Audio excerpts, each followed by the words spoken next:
Hi, how's life? I think everything's okay, and really let's continue learning English together. I think that we'll have a great time together, and this lesson is mostly suitable for advanced students. Absolutely correct. So, in the last lesson, or we can put it another way, as far as our last lesson is concerned, we're talking about collocations that they can do a lot for you if you really want to improve your vocabulary, to enrich your vocabulary, to make it larger, and if you're really determined to make it sound more natural. Yes, that's absolutely correct.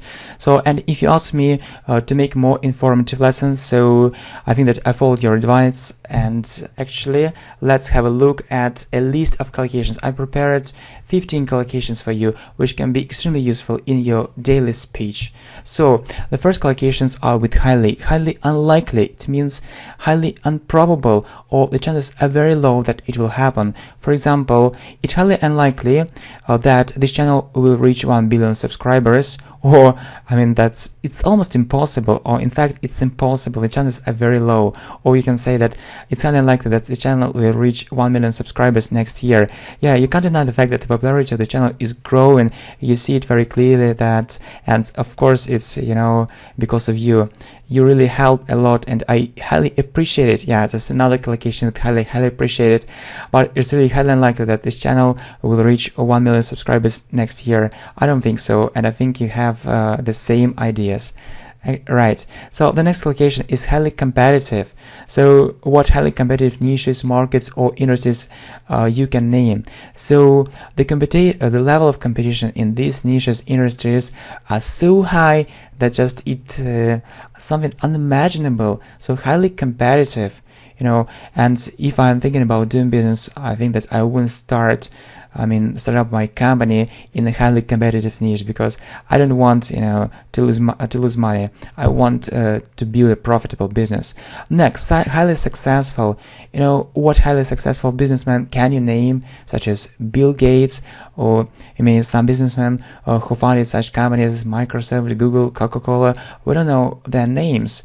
Not all their names, but we know the names of these companies because they actually built great brands. Next, controversial. So highly controversial things. These things are unclear. We don't know what is right, what is wrong. So highly controversial. We can't actually say it exactly. So absolutely right. It's absolutely correct. So we know all the information about the subject. Highly controversial things. They need a lot of time to be discussed, and we need more information to shed more light on it. Then highly recommend. You can highly recommend this channel. If you really enjoy this channel, English Galaxy, you can highly recommend it.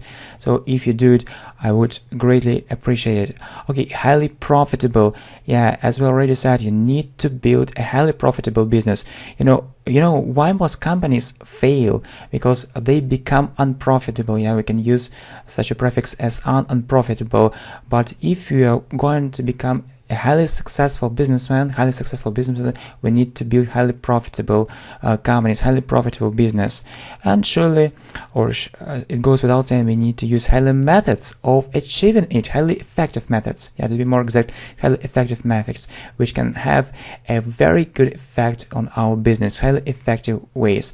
And if we look at learning English, or we can use such a phrase as far as learning English is concerned, we need to use highly effective ways of improving our English. And I think that this channel is exactly what you need. It suits you, because you can have a look at different lessons for levels: elementary, beginner, pre-intermediate, and advanced, and even super advanced.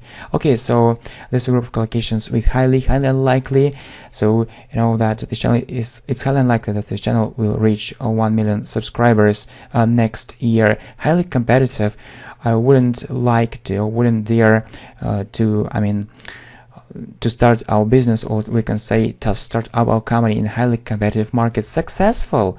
I think that we need to be highly successful businessmen if we are really determined to build a highly profitable business. I don't like talking about controversial things, because it can lead to disagreement. I don't like fallout. It means quarrel. Recommend. I highly recommend the channel English Galaxy. It's a great channel and effective. We are tight. we are fed up with learning English ineffectively, using ineffective methods. We need highly effective methods of learning English, and I think that's what you need. Yeah, let's go on, by the way. Okay, well done, and I have a special task for you. I really hope that you understood the meaning of these collocations. I'll be asking you some questions in English. Please write the answers to these questions in the comments. I'll be using these collocations, which you've just studied. Okay, highly unlikely. What things do you think are highly unlikely to happen? Competitive. What highly competitive niches can you name? Successful. What highly successful people do you know? Can you give their names? Controversial. Do you like talking about highly controversial things? Highly recommend. Do you think you can highly recommend the channel English Galaxy? Profitable. What highly profitable companies do you know? Effective. What highly effective methods of learning English would you recommend using? Right, so a very good task. Okay, let's look at the next collocations. They are with the word bitterly. So you can say, I'm bitterly disappointed. It means that you're full of huge disappointment. You can't hide it. You're full of negative feelings, emotions. If you say just, I'm very sad, I'm very upset, you know, it won't express the meaning of the collocation bitterly disappointed because it sounds much stronger. And regret. You can also say, I bitterly regret doing it. So the main difference actually between the collocations or between the words disappointed and regret is that the word regret sounds more formal, so we usually use it in more formal context. So that's the difference. So, and I have a task for you too. So please write in the comments when you were bitterly disappointed last time, and what you bitterly regretted doing last time. So the things are also of great importance. I mean, so the more you write, the more you speak, the better it is for you. And I think that we need to train these collocations. I think you'll support it and do this task. Okay, well done. Let's go on. And the next collocations are with the word, or with the actually word, yes, exactly, deeply. Deeply regret, so we can say I bitterly regret or I deeply regret. So you can write the same. So when did you deeply regret doing something last time? Shocked. When we were deeply shocked last time. Deeply means greatly.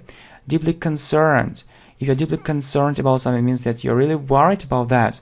Or when were you deeply concerned about, for example, the environmental problems. And ashamed. So when were you deeply ashamed last time? So when you felt such a great shame that you couldn't hide it, you were so embarrassed, so, and you were the one to blame. Yeah, so let's repeat these questions. So deeply, what did you deeply regret, or when? Yeah, exactly. What or when? So what's better to ask? I think that what did you deeply regret doing last time? Shocked. When were you deeply shocked last time? Concerned. So, what were you deeply concerned about last time? And ashamed. When were you deeply ashamed last time? And say why. So you can, for instance, start, I was deeply shocked by or with, or I was deeply shocked when, and please continue these sentences. Okay, well done, and let's look at two more collocations with the word ridiculously. Ridiculously means very. For instance, you can say that something is ridiculously expensive. It means that it's really so expensive. Or it's ridiculously easy. It's so easy. So please think what things can be ridiculously expensive and what things can be ridiculously easy. And I have a special task for you. So please write in the comments, yeah, that's it. What things are ridiculously expensive. For instance, I'm absolutely convinced that buy a flat in the center of Moscow, even, you know, a small one, is ridiculously expensive. That, you know, just, you know, that less than 1% of people can afford to buy a flat in the center of Moscow. You know how much money, how much it costs to do it. So it's something unimaginable. Yeah, and please name other ridiculously expensive things. So, and easy.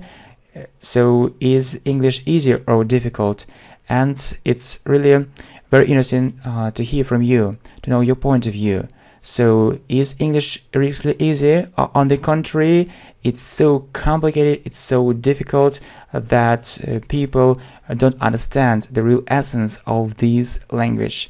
So please do it, and we're looking forward to your reply, to your comments, to your support, to your likes, okay, whatever. So the future of this playlist is in your hands, so if you like it, please support, write something, and we'll continue making this series. Okay, thanks for attention, see you, bye bye.